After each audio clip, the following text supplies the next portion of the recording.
श्रोत्रिय ब्रह्मनिष्ठ सद्गुरू महादेव कुंभार अप्पाजी यांच्याही चरणी शिरसाष्टांग प्रणिपात करून तुम्हा सर्व मुमुक्षु साधकांच्या चरणी विनम्र अभिवादन करून नाशिकेत ग्रंथामध्ये प्रवेश होऊया. नाशिकेत ग्रंथाचा अध्याय 4 पान नंबर 22. चंद्रप्रभा आणि नासिकेत यांची भेट कशी होते ही ह्या 4थ्या अध्यायामध्ये सांगितलेलं आहे. चंद्रप्रभा आणि जो बाळ नासिकेत, या नासिकेतला चंद्रप्रभेने गवताच्या दुरडीमध्ये घालून गवत वरी टाकून प्रवाहित केलं. ते उद्दालक ऋषींना ती टोपली वाहत आलेली दिसली. त्याने ती काढली आणि तिथंच पालन केलं. हा मोठा होऊ लागलेला आहे. आणि पुन्हा पुढचा वृत्तांत आता ह्या 4थ्या अध्यायामध्ये सांगितला आहे. कोणीही मनुष्य क्रोधाच्या आवेशात जे काम करतो त्यास त्याचा पुढे पश्चाताप होतो. कुणीही असो मग तो सांगू लागलेले आहेत. कोणीही मनुष्य क्रोध आलेला आहे, राग आलेला आहे आणि रागाच्या भरामध्ये जे काम केलं जातं ते काम कधीच चांगलं नसतं. त्या कामाचे परिणाम वाईटच असतात. पश्चाताप होतो. आवेशात जे काम करतो त्यास त्याचा पुढे पश्चाताप होतो, असा सिद्धांतच आहे. क्रोधाच्या भरात केलेलं काम चुकीचं असतं असा सिद्धांतच आहे.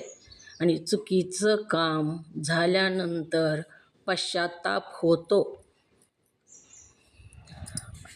पहा, चंद्रप्रभेने आपले मूल क्रोधाच्या आवेशात विचार न करता गंगेत टाकले.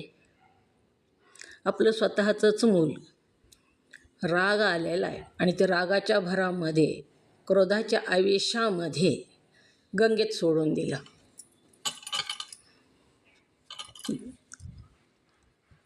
टाकली, पण पुढे तिला पुत्रस्नेहाने दुःख झाले ते काय सांगावे. रागाच्या भरामध्ये कृती केली, गंगेमध्ये सोडून दिलं. पहिलं सगळं तिला आठवू लागलं म्हणून अतिशय राग आलेला आहे. आणि त्याच्या भरामध्ये ती मूल गंगेत सोडून दिलं आणि पुन्हा आता तिला दुःख होऊ लागलेलं आहे. पुन्हा पुत्रस्नेह म्हणजे माया. जन्माला घातलं त्याची माया येतेच, पोटाला कसंही असो. परंतु क्रोधाच्या भरामध्ये अविचारानं पुत्राचा तिनं त्या नदीमध्ये त्याग केला आणि आता तिला पुत्रस्नेहाने दुःख झाले. ते काय सांगावे. किती दुःख झालं ते काय सांगावं. तिने नित्य गंगेवर जाऊन ज्या स्थळी मूल टाकले होते तिथे मोठ्याने हंबरडा फोडून शोक करावा. मूल सोडलं होतं, ज्या ठिकाणी बाळ सोडलं त्या गंगेमध्ये, तिथं जाऊन तिनं मोठ्यानं रडायची. पश्चाताप झालेला आहे तिला. क्रोधामध्ये केलेली कृती. क्रोधामध्ये काय काय करतो. क्रोध हा असा की वेडाचा झटकाच येतो. तेवढ्या वेळात त्याला काहीच सुधरत नाही. जेवढा वेळ त्याला क्रोध आलेला आहे ना, तेवढ्या वेळ त्याची विवेकबुद्धी शून्य होऊन बसते. त्याला चांगलं वाईट विचार करण्याचंच त्याच्यामध्ये सामर्थ्य राहत नाही. रागाच्या भरामध्ये मनुष्य दुसऱ्याचा खून करतो, त्याचे परिणाम भयानक भोगतो. क्रोधाच्या भरामध्ये आत्महत्या करतो. क्रोधाच्या भरामध्ये एखाद्याला मारतो, हातात जे असेल त्याने. क्रोधाच्या भरामध्ये काय करील हे काहीच सांगता येत नाही. क्रोधाच्या भरामध्ये काही लोक तर TV फोडतात, हातातल्या वस्तू फेकून देऊन फोडतात. असा हा वेडाचा झटका क्रोध. आणि ह्या क्रोधाच्या ह्याच्यामध्ये केलेलं काम योग्य नसतं. म्हणून क्रोध आला तर शास्त्रात सुद्धा सांगितलं, क्रोध जर आला तर शब्द बोलू नये आणि कृती पण करू नये. किती वेळ? फक्त 10 अंक मोजेपर्यंत. क्रोध आपल्याला आला ही लक्षात आलं की 1, 2, 3 फक्त 10 पर्यंत मोजावं, त्याच्यानंतर शब्द बोलावा. तेवढीच घडी निघून गेली तर अनर्थ टळतो. क्रोधामध्ये केलेली जी कृती असते ती, क्रोधाच्या भरामध्ये जे बोलतो ते विषासारखं बाहेर पडतं. जन्माचे नाते तुटतात त्याच्यामुळं. आपण एखाद्याला राग खूप आला आणि त्या क्रोधाच्या भरामध्ये फाड फाड फाड बोललो, काही बोलून गेलो आणि पुन्हा आपल्यालाच वाटू लागलं चुकलंच आपलं, खूपच बोललो आपण त्याला. तेवढी त्याची चूकही नव्हती, त्याला तेवढं बोलायला नाही पाहिजे होतं. कधी कळालं? पुन्हा बोलून गेल्यानंतर, घटना होऊन गेल्यानंतर. आणि पुन्हा वाटू लागलं काय करावं आता, उगीचच त्याला बोललो. आणि असं पश्चात्ताप होऊन पुन्हा त्याच्याकडं जाऊन आपण त्याला माफी मागितली, चुकलंच माझं, एवढं बोलायला नाही पाहिजे होतं. पण कसं झालं बघ, रागाच्या भरात मला कळालंच नाही मी काय बोललो ते, मला माफ कर.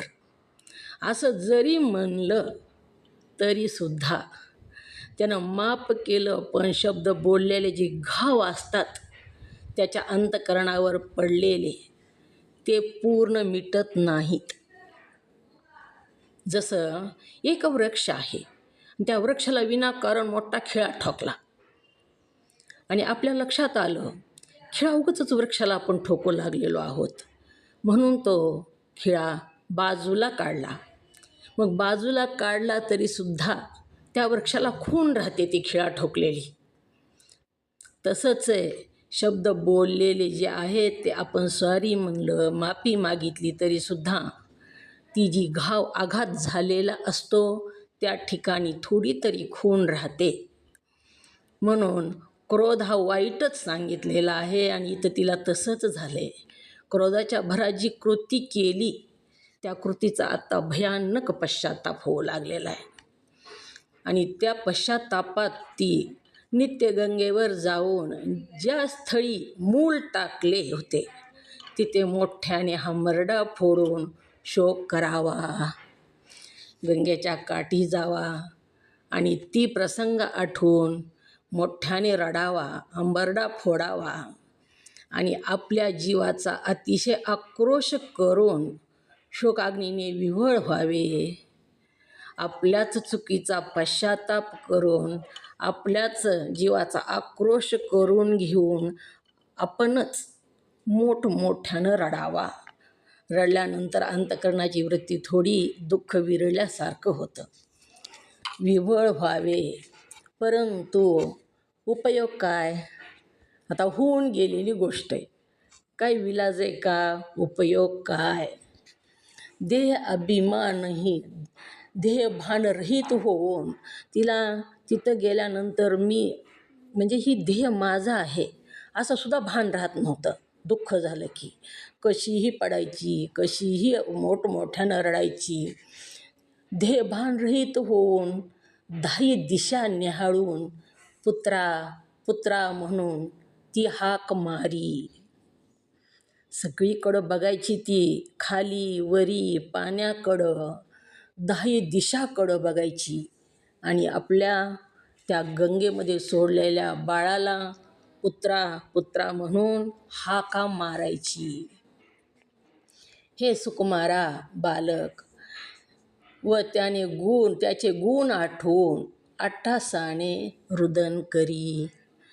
त्या बाळाचे गुण आठवून रडायची, अट्टासानं रुदन करी.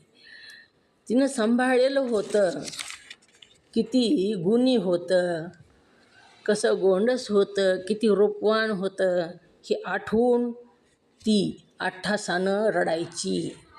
सुकुमार बालक व त्याचे गुण आठवून आटासाने रुदन करी, अरे पुत्रा तुझे वदन मला एक वेळ दाखीव. शोक करायला लागलेली आहे.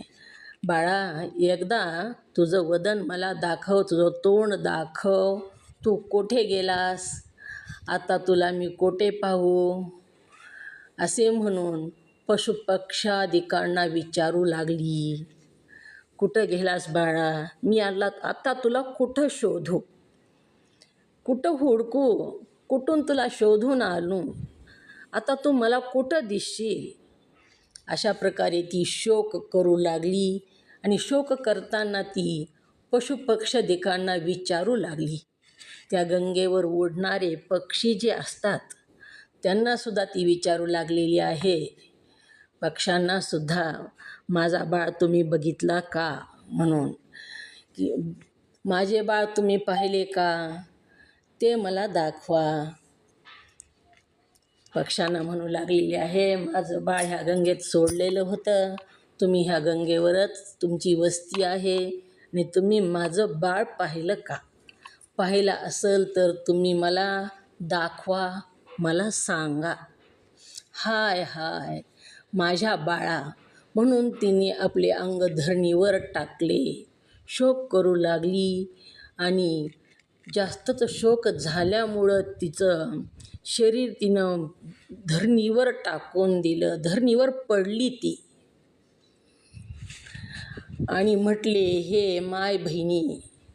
कुणाला, धरणीला म्हणू लागलेली, पृथ्वीला म्हणू लागलेली आहे. हे माय बहिणी धरणी माते, माझा पुत्र कोणत्या वनी आहे ते सांग. धरणी माते तुला माहीत आहे माझा पुत्र कुठं आहे ते मला सांग. तूच माझी माय बहीण आहेस, तूच माझी आई आहेस आणि मला माझा बाळ कुठं आहे ते सांग. शोक करीत करीत याची पक्ष्यांना, प्राण्यांना किंवा धरणीला विचारू लागली. याप्रमाणे ती राजकन्या रडत रडत आक्रंदत रुदन करीत असता राजकन्या त्या नदीवर रडू लागलेली. आक्रंदून मोठमोठ्यानं आक्रोश करून रडू लागलेली आहे. आणि एके दिवशी त्या ठिकाणी रुदन करीत असता एके दिवशी त्या ठिकाणी काही पर्वणी निमित्त, पर्वणी होती. पर्वणी म्हणजे पर्वकाळ. गंगेवर पर्वकाळात जातो, बरेच लोक जातात. पर्वकाळ म्हणजे अमावस्या, पौर्णिमा, इतिपात, संक्रांती, हे जे काळ आहेत ह्याला पर्वकाळ असं म्हणतात. ह्या पर्वणीमध्ये गंगेत स्नान करावं असं शास्त्र सांगतं. म्हणून पर्वणी निमित्त नासिकेत गंगा स्नानास आला. पर्वणी होती म्हणून नासिकेत जो होता तो गंगा स्नानासाठी आलेला आहे. तेव्हा त्याने तो मातेचा शोकध्वनी ऐकला. ती एक महिला कोणीतरी रडत आहे, मोठमोठ्यानं रडत आहे असा शोक त्या नासिकेताने ऐकला. त्याबरोबर तो ऋषीपुत्र विस्मित होऊन आश्चर्यचकित झाला. तो ऋषीचा पुत्र, उद्दालक ऋषीचा तो पुत्र तिथं आलेला आहे आणि ही रडत असलेली बघून त्याला आश्चर्य वाटलं. विस्मित होऊन मातेच्या जवळ आला, त्या चंद्रप्रभेच्या जवळ आला आणि तो चंद्रप्रभेची दृष्टी त्याच्यावर पडताच धावत जाऊन चंद्रप्रभेनंही त्याला पाहिलं आणि पाहिल्याबरोबर धावत जाऊन तिने मोठ्या प्रेमाने त्याच्या कंठास मिठी मारली. सुनंदाताई म्यूट करा. ओम नमः शिवाय म्यूट ठेवा. मध्ये व्यत्यय येतो बघा, म्यूट उघडून बसू नका तसं. विस्मित होऊन मातेच्या जवळ आला. ती माता रडत असलेली बघून नासिकेत जो होता तो त्या रडत असणाऱ्या चंद्रप्रभेच्या जवळ आला आणि तो चंद्रप्रभेची दृष्टी त्याच्यावर पडताच धावत जाऊन तिने मोठ्या प्रेमाने त्याच्या कंठास मिठी मारली. कुणीतरी मुलगा आलेला आहे आणि माझासुद्धा मुलगा एवढाच असेल, माझाच मुलगा असावा म्हणून ती चंद्रप्रभा उठली आणि धावत जाऊन तिनं त्या नासिकेताच्या गळ्याला मिठी मारली व हाताने त्याची हनवटी धरून त्याचे मुखचुंबन केले. दोन्हीही हात त्याच्या तोंडावरून फिरवले आणि मुखचुंबन केले. मुखावरून दोन्हीही हात फिरवले आणि म्हणते, तू कुठे गेला होतास? त्याला म्हणू लागलेली आहे, तू कुठं गेला होतास? तू कुठे राहतोस? तुझे राहण्याचे ठिकाण कोणते आणि तुझे पालन कुणी केले? एकदाच प्रश्न विचारलेले आहेत. तो कुठे गेला होतास, कुठं राहतोस, तुझं पालन कुणी केलं, आणि आता सध्या जो तू राहतोस तो कुण्या ठिकाणावर राहतोस, कुठं राहतोस? अशा प्रकारचे प्रश्न त्या चंद्रप्रभेनं त्या मुलाला, त्या नासिकेतला केलेले आहेत. तेव्हा नासिकेत सांगू लागला, हे माते, पुण्याश्रमी माझा पिता आहे. हे माते, एक आश्रम आहे इथं पुण्यवंत असा, आणि त्या आश्रमामध्ये माझा पिता राहतो, माझे वडील राहतात, आणि त्यानेच माता पिता आपणच होऊन माझा प्रतिपाळ केला. मला आई नाही, माझे वडीलच असतात, आणि माझ्या वडिलांनीच माता आणि पिता दोघाची भूमिका माझ्या वडिलांनीच भूमिका करून मला सांभाळलेलं आहे.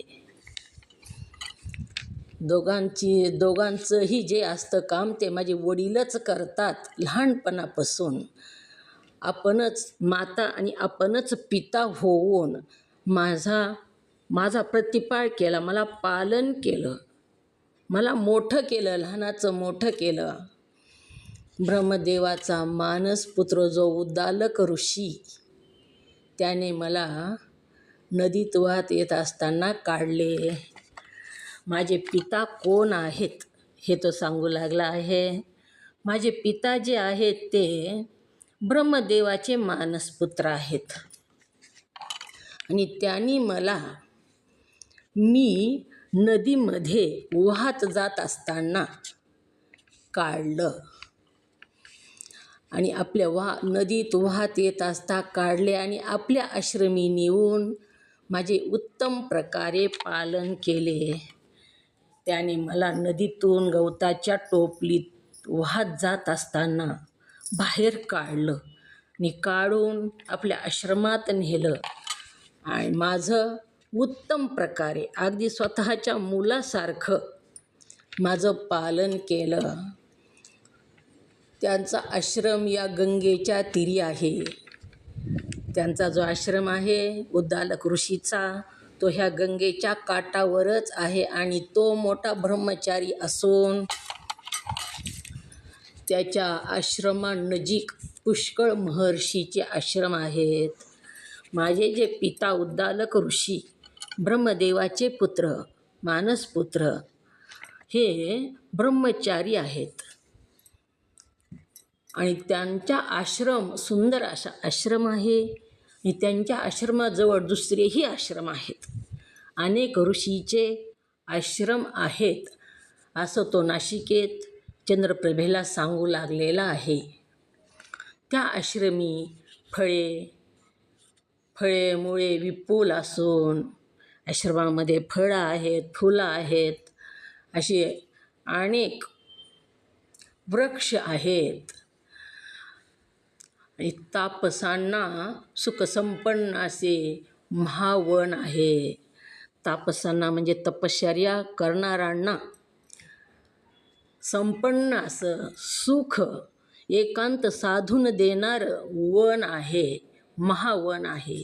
मी कुशदर्भाकरिता आलो असून, कुशदर्भ म्हणजे गवत असतं एक, ती यज्ञाकरता लागतं. त्या कुशदर्भाकरता आलो असून बराच विलंब झाला, तरी हे माते मला जाण्याची आज्ञा दे. मी कुशदर्भ नेण्यासाठी आलेलो होतो, आणि तुला बोलत बोलत मला खूप उशीर झाला, आता मला जाण्याची आज्ञा दे, असं तो नाशिकेत त्या चंद्रप्रभेला म्हणत आहे. त्यावेळी चंद्रप्रभा त्यास असे म्हणाली की चंद्रप्रभा त्याला म्हणाली की बाळा, आता तो येथून या ऋषीकडे जाऊ नको. आता तो इथून त्याच्याकडं जाऊ नको, त्या ऋषीकडं. कारण या ठिकाणी यज्ञशाळा, आश्रम निर्माण करून फळे फुले सेवून आपण सुखाने राहू. तू आता त्या ऋषीकडं जाऊ नको, तू माझ्याजवळ राहा. तू माझाच मुलगा आहेस आणि तुझ्या शिक्षणासाठी आपण इथं यज्ञशाळा काढू आणि आश्रमसुद्धा एक निर्माण करू आणि तू आणि मी आपण इथंच राहू. तू त्या ऋषीकडं आता जाऊ नकोस, असं चंद्रप्रभा त्या नाशिकेतला म्हणत आहे. असे मातेचे भाषण श्रवण करून नासिकेताने उत्तर दिले. आईचं भाषण श्रवण केलेलं आहे, ऐकिलेलं आहे आणि नाशिकेतानं उत्तर दिलं, हे माते, मला इथे राहता येत नाही. हे माते, हे आई, मला इथं राहता येणार नाही. त्याचं कारण असं की पितृसेवेत द्रोह घडून मजवर पित्याचा कोप होईल. माझ्या पित्याने मला लहानाचं मोठं केलेलं आहे आणि माझ्या पित्याने केलेल्या उपकाराची फेड अपकारानं करणं म्हणजे द्रोह करणं. देशद्रोहसुद्धा म्हणतो आपण. तर द्रोह घडून मजवर पित्याचा कोप होईल. पितृसेवेला वडिलांच्या सेवा माझ्याकडून नाही जर घडली तर माझ्याकडून अपराध झाला असं होईल आणि मजवर पित्याचा कोपसुद्धा होईल. माझे जी पिता उद्दालक ऋषी माझ्यावर रागावतील, त्याकरता मी त्यांची आज्ञा घेऊन परत येतो.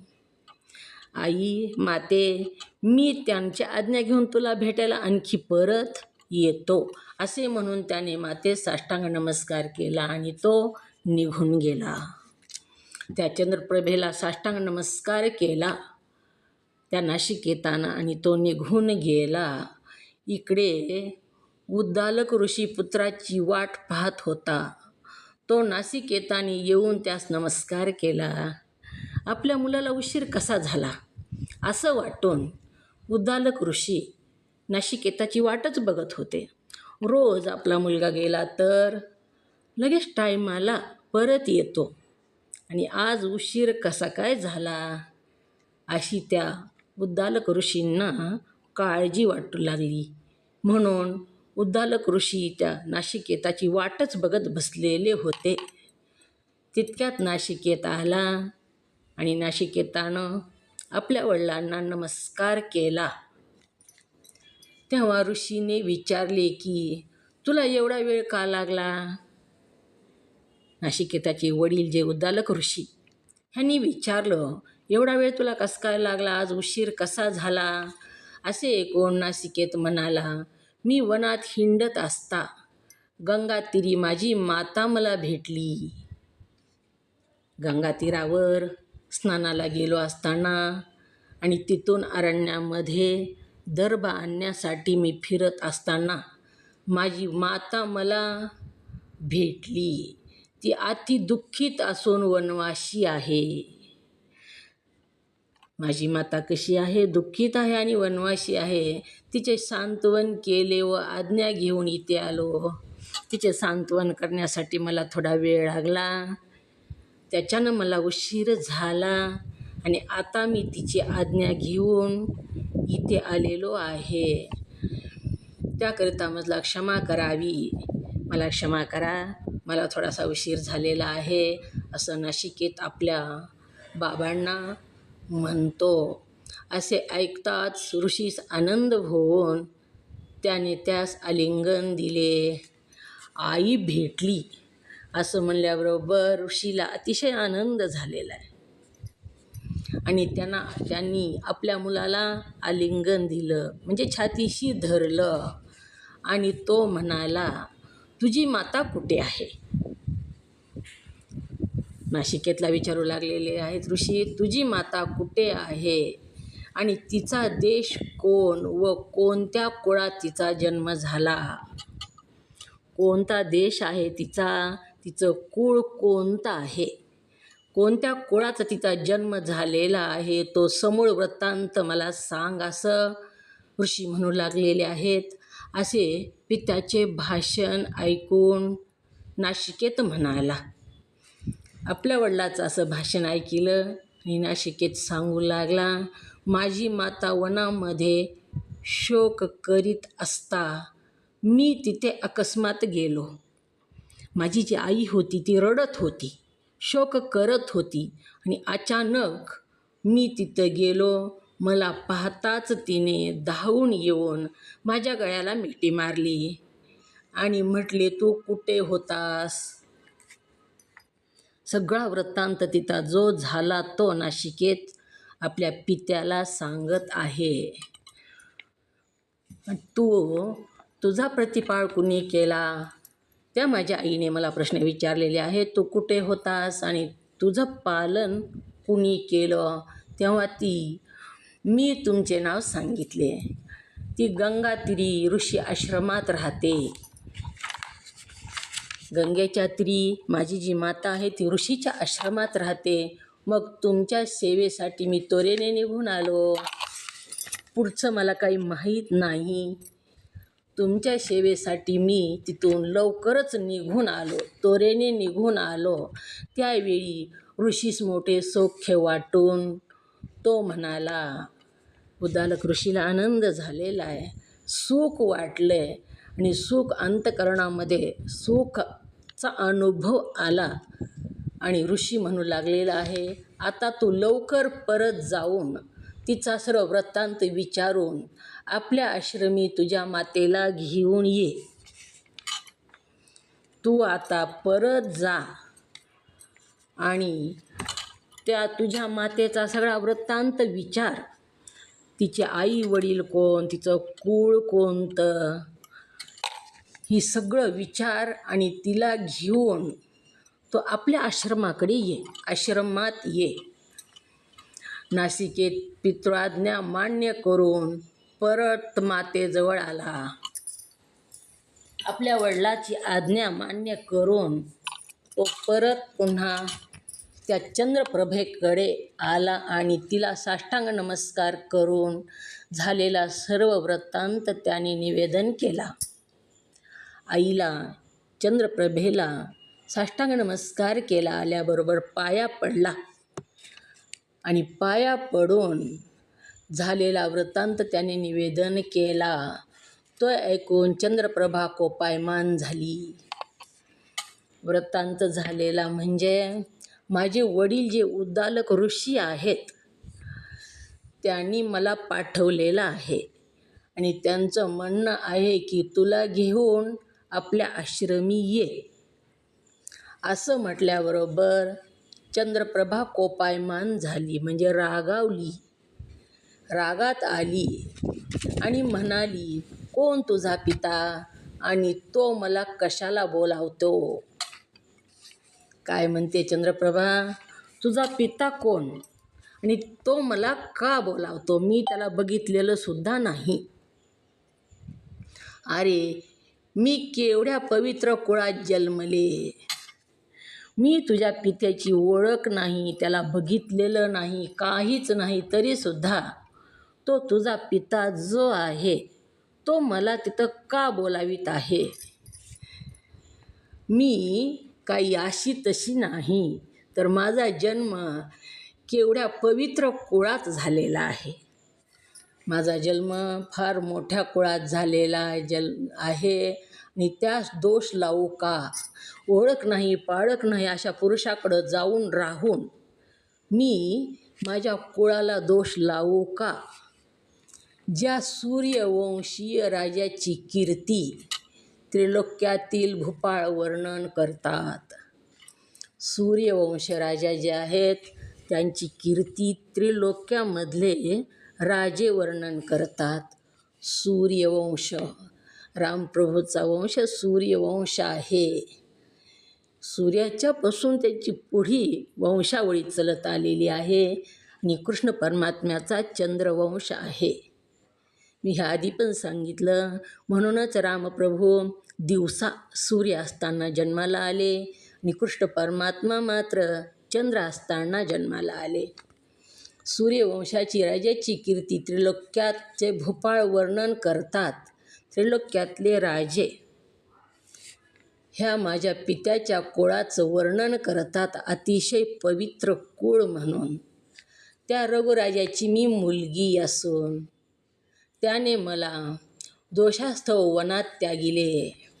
अशा सूर्यवंशातला रघुराजा, त्याची मी मुलगी आहे आणि मला दूषण लागलं म्हणून माझ्या वडिलांनी माझा ह्या वनामध्ये त्याग केलेला आहे. अशी मी विरुद्ध करणी केली असता माझ्या तपाचा भंग होईल. मी विरुद्ध करणी म्हणजे ओळख नाही, काहीच नाही. आणि मी जर त्या उद्दालक तुझ्या पित्याकडं जाऊन राहिले तर ते मी विरुद्ध करणी केली असता माझ्या तपाचा भंग होईल, माझ्या तपश्चर्याचा भंग होईल. ती तुझे पिता जरी असले तरी मी त्यांना ओळखत नाही, माझा त्यांचा काही संबंध नाही. आणि त्याच्यामुळं मी त्यांच्याकडं जर आले तर माझ्या तपाचा भंग होईल. माझे उभय कुळ निर्दोष असून तू मला हे काय सांगतोस? माझं कुळ अतिशय पवित्र आहे, निर्दोष आहे, आणि असं मला तू का सांगतोस तुझ्या वडिलाकडंच चल म्हणून? जर मी स्वइच्छेने वर मिळवला तर मला व्यभिचार घडेल. माझे आई वडील कुणीच न बघता माझ्या मनानं मी जर तुझ्या वडिलाकडं आले आणि त्यांच्याशी विवाह केला तर व्यभिचार घडेल, व्यभिचार केल्याप्रमाणे होईल. आणि तू मला हा सगळं दोषाचा पर्वत मस्तकावर घ्यावयास कसे सांगतोस? ही सगळं करायला तू मला कसं सांगू शकतोस? ही सगळं दोषास्तव आहे, दोषाचा पर्वतच असल्यासारखा आहे. आणि ही मला डोक्यावर घी असं तू मला कसं सांगू शकतोस? असं ती चंद्रप्रभा त्या नाशिकेतला म्हणत आहे. अधर्माची वार्ता मला स्वप्नेसुद्धा माहीत नाही. मी पहिल्यापासून धर्मानंच वागले. मला दूषण लागलं ते माझ्या नशिबानं लागलं, परंतु मी अधर्म कुठंच केलेला नाही. अधर्माची वार्ता स्वप्नातसुद्धा मी अधर्म केलेला नाही. आणि ती अधर्म करणं मला माहीतच नाही. तो ऋषी देखिला ना ऐकिला. तू जो म्हणतोस तुझा पिता, तो ऋषी मी तुझं नावसुद्धा ऐकिलेलं नाही, तो मी बघितलेला सुद्धा नाही. देखिला ना ऐकिला असे असता तो मला कसे पाचारण करतो? असे असताना सुद्धा त्या ऋषीनं मला कसं काय बोलावलं? हे कसं? हे बरोबर नाही, हे योग्य नाही, असं ती चंद्रप्रभा म्हणत आहे.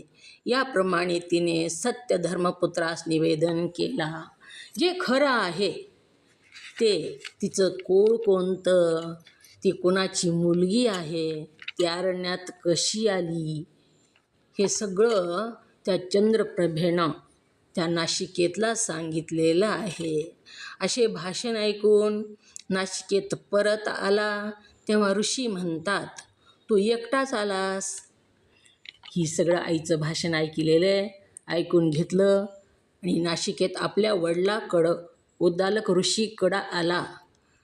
तेव्हा ऋषींनी विचारले, एकटाच कसं काय आलास? तुझ्या आईला कसं आणलं नाहीस?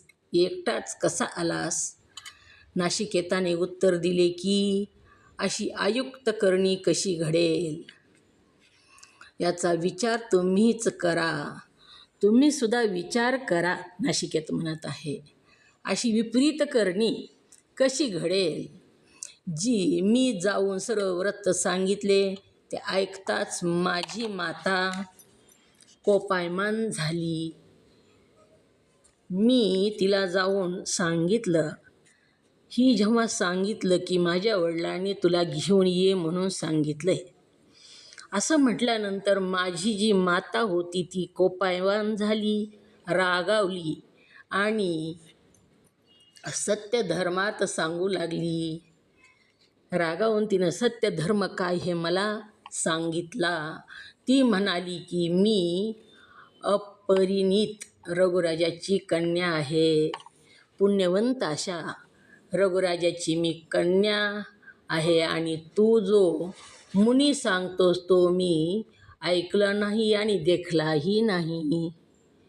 मी रघुराजाची मुलगी आहे आणि तू ज्या ऋषीचं आपला पिता म्हणून वर्णन करतोस तो ऋषीचं नाव मी ऐकलेलं नाही आणि तो ऋषी मी डोळ्यानं कधी बघितलाही नाही. असे असून तो मला कसे बोलावतो, हे सर्वथा विरुद्ध आहे. असे असताना त्यांनी मला कसं बोलावलं आणि बोलावणंसुद्धा बरोबर नाही, धर्माच्या विरुद्ध आहे. माझे उभय कुळ शुद्ध आहे. माझं कुळ अतिशय शुद्ध आहे. मी प्रसिद्ध अशी राजकन्या आहे. मी रघुराजाची राजकन्या आहे. शुद्ध कुळात माझा जन्म झालेला आहे. असे हे धर्मविरुद्ध कर्म केले असता मला दोष लागेल आणि आपल्या इच्छेने भ्रतार मिळविला असता मला दोष लागेल. विरुद्ध कर्म केलं तरीही दोष लागेल. आई वडील कुणीच पती बघितलेला नाही. मनानं जर मी लग्न केलं, माझ्या मनानंच भ्रतार मिळविला तर सुद्धा मला दोष लागेल आणि माझे आईबाप अति दुःखित होतील. आधीच माझ्या कर्म वशामुळं माझ्या आईवडिलाला खूप दुःख झालेलं आहे. हा जो गर्भ नाशिकेताचा गर्भ राहिला तेव्हा त्यांनी ह्याचा चंद्रप्रभेचा वियोग केला तेव्हा सुद्धा माझ्या आईवडिलाला खूप दुःख झालेलं आहे. आणि हे जर मी मनानंच उद्दालक ऋषीकडं गेले आणि मनानंच लग्न केलं किंवा पती म्हणून स्वीकार केला तर माझ्या आईवडिलाला अतिशय दुःख होईल आणि मी वेदशास्त्र निंद्या असा अधर्म केल्याच्या पातकास कारण होईल. वेदशास्त्रामध्ये निंद्य कर्म जी सांगितलं ते कर्म केल्याचं पाप मला लागेल. निंद्य कर्म केल्यानंतर जी पाप लागतं ते पाप मला लागेल, पातकास कारण होईल. याप्रमाणे तिने आपली धर्म तत्पारायण मजप्रत निवेदन केले. अशा प्रकारे त्या आईनं मला धर्म काय आणि त्या धर्मानं मी कशी वागते, मी अधर्मानं वागणार नाही, असं मला हे सगळं सांगितलेलं आहे. अशा प्रकारे ही व्रत नाशिकेतानं आपल्या वडिलाला उद्दालक ऋषीला जाऊन सांगितलं. हे सर्व वृत्तांत सांगितलेलं आहे. आणि हे पुत्राचं भाषण ऐकून तो ब्रह्मऋषी त्यास सांगू लागला, आता तू पुन्हा परत जाऊन आपल्या मातेस साक्षेपे असे विचार की तुझा जन्म कोणत्या कुळी झाला आणि तुझ्या पित्याचे नाव काय, त्याचा कोणता देश, कोणते नगर.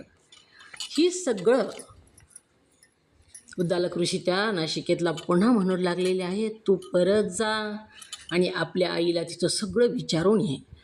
तुझं कुळ कोणतं आहे, कोणत्या नगरात जन्म झाला, तुझे वडील सध्या कुठं आहेत, मागणी घालण्यासाठी म्हणून ही उद्दालक ऋषींनी सगळं नाशिकेताला आपल्या आईला पुन्हा विचारून ये असं सांगितलेलं आहे. आपला वेळ झालेला आहे. ह्या अध्यायाचा काही शेष भाग राहिलेला आहे. तो आपण राहिलेला भाग उद्याच्या भागात बघू. झालेली सेवा सद्गुरूंच्या चरणी समर्पित. तुम्हा सर्व मुमुक्षु साधकांच्या चरणी